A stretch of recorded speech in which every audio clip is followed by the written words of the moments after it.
Rīga dimd. Rīga dimd. Kas to Rīgu dimdināja?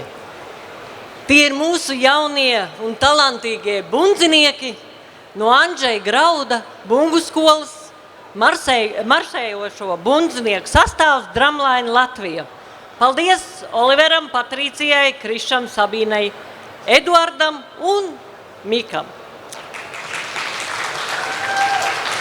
Bet mēs turpināsim dimdināt Rīgu.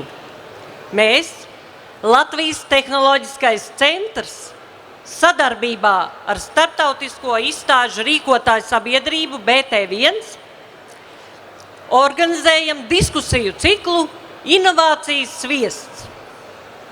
Un šo diskusiju moderātoru būšu es, Ieva Duļevska. Labdien visiem klātesošiem, kā arī labdien tiem, kuri šobrīd atrodas ekrāna otrā pusē, skatās tiešsaistes. Tiešsaistēs mūs var vērot no Latvijas Tehnoloģiskais centrs, Facebook lapas un Riga Food 2024 Facebook lapas. Iespējams, jūs esat pamanījuši reklāmas sociālajos tīklos par diskusiju ciklu Inovācijas sviests. Šis diskusiju cikls norisināsies 3 dienas, kas sastāvēs no vairākām paneļdiskusijām visas dienas garumā. Un vienas paneļdiskusijas garums būs 45 minūtes.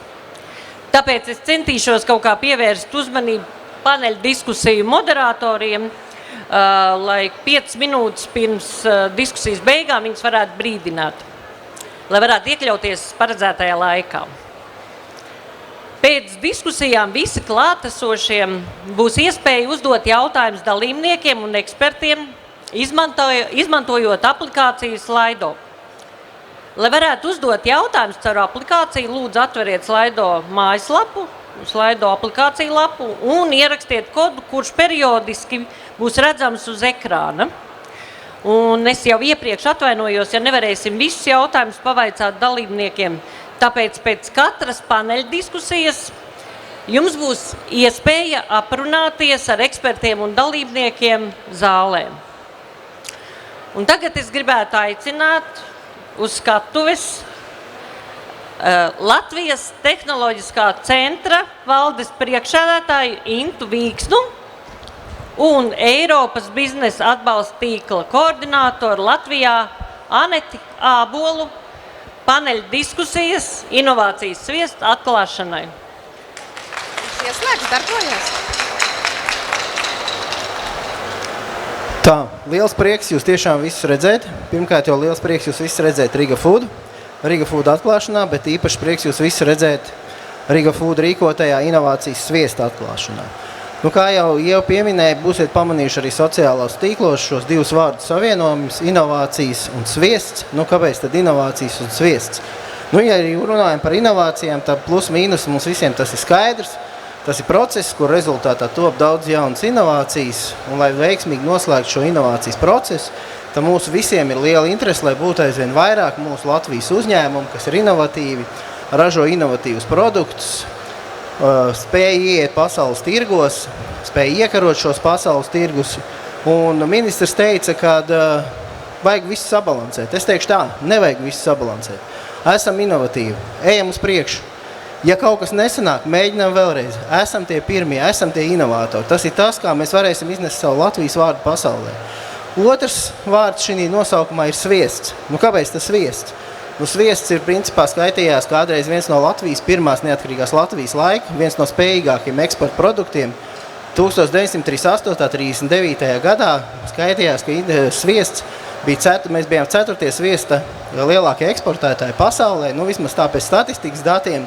Tad sviests ir kaut kas labs, ar ko Latvija kādreiz bija pazīstama. Līdz ar to šī gadījumā mēs skatāmies sviests kā tiešām kaut kas labs un veiksmīgs. Bet sviestam ir arī otra nozīme. Mēs sakam, ka viss ir sagājis pilnīgā sviestā. Nezinu, kā būs, nesanāks nekas. Sviests paliek sviests.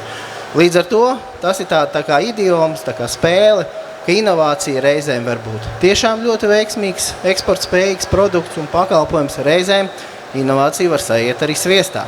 Līdz ar to mēģināsim darīt visu, lai inovācija nesaietu sviestā, bet lai inovācija un inovatīvi produkti būtu Latvijas eksporta sviests. Un līdz ar to man ir liels arī prieks pieminēt to, ka šīs 3 dienas mēs mēģināsim kult šo inovācijas sviestu, nākiet mums palīgā, sakult šo inovācijas sviestu, un es gribētu tiešām aicināt un atklāt šo pasākumu, un, kā es teicu, aicināt visu, sākam kult to inovācijas sviestu. Labrīt visiem klātesošajiem. Latvijas tehnoloģiskais centrs, Eiropas biznesa atbalsta tīkls Latvijā un Riga Food jau vairāk nekā 15 gadus ir cieši un nesaraujami saistīti, jo katru gadu Latvijas tehnoloģiskais centrs un Eiropas biznesa atbalsta tīkls, jeb EEN, organizē inovāciju stendu. Un šajā stendā mēs iepazīstam inovatīvus uzņēmumus, inovatīvus produktus, un dažbrīd šie produkti pat ir ļoti izaicinoši. Šajā gadījumā pārstāvot Eiropas biznesa atbalsta tīklu Latvijā, tas ir jo īpaši būtiski, jo EN ir Eiropas komisijas izstrādāts, izlolots un arī realizēts projekts, kura galvenais mērķis ir palīdzēt un sniegt atbalstu tieši inovatīviem un ambicioziem mazajiem un vidējiem uzņēmumiem, palīdzēt radīt šīs inovācijas, augt, pilnveidoties un arī ļoti veiksmīgi iziet Eiropas Savienības vienotajā tirgū un ne tikai. Es pārstāvu Eiropas biznesa atbalsta tīklu Latvijā, bet pārstāvu arī Latvijas Investīciju un attīstības aģentūru. Un bieži vien jau šie uzņēmumi, kuri ir darbojušies šajā inovācijas stendā, jau nonāk tālāk arī Latvijas Investīciju un attīstības aģentūrā, un arī tās ietvaros tiek piedāvāt šī finansiālais atbalsts, lai uzņēmumi varētu spērt nākošo soli, attīstīties un doties tālāk un veicina šo uzņēmumu eksporta spēju. Šogad Latvijas tehnoloģiskais centrs un Eiropas biznesa atbalsta tīkls ir startē ar jaunu platformu, ar jaunu konceptu inovācijas sviests, piedāvājot kā šo pievienoto vērtību dažādās paneļu diskusijas un būs arī noteikti jauni atklājumi un iepazīšanās, kādēļ sviests jūs jau dzirdējāt. Domāju, ka arī jūs paši atklāsiet, cik lielā mērā tas ir sviests vai nav sviests. Līdz ar to es jūs visus aicinātu veiksmīgi izgaršot šo sviestu visās tās niansēs un novēlu, lai mums pēc iespējas vairāk būtu Latvijas uzņēmumi, kur radītu inovācijas, un arī mēs varētu lepoties ar Latvijas produktiem visā pasaulē. Paldies!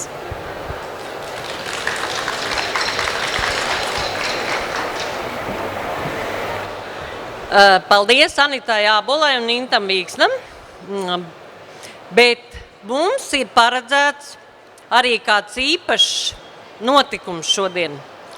Un šis īpašais notikums būs īpašais jautājums katrai paneļa diskusijai, katras paneļa diskusijas dalībniekiem.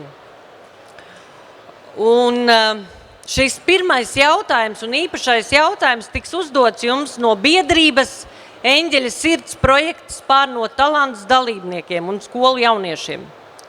Un starp citu, varbūt jūs pamanījāt vai nepamanījāt, šodien televīzijā arī informēja, ka šodien ir starptautiskā labdarības diena, un es gribētu pateikt īpašu paldies visiem tiem cilvēkiem, kas ražo pārtiku, eksportē, dažādi saistīti ar pārtiku, kuri ziedo mūsu Latvijas cilvēkiem. Paldies jums tiešām liels no sirds. Un par biedrību. Tātad diskusijas cikla inovācijas sviests organizatoriem ir svarīgi iesaistīt jauniešus savos projektos. Un mūsu inovācijas diskusijas darbs, tas ir viss tiek veidots šodien, bet Latvijas izaugsme un nākotne ir mūsu jauno cilvēku rokās. Varbūt pirms es iepazīstinu ar šiem jauniešiem no Eņģeļa sirds, es tad lūgtu, fanfārs mums nebūs, tad būs jāaicina mūsu bundzinieki atkal uz skatuves, lai varētu atklāt paneļu diskusiju Inovācijas sviests.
Ņem no tieši vai tagad slēdz nāk.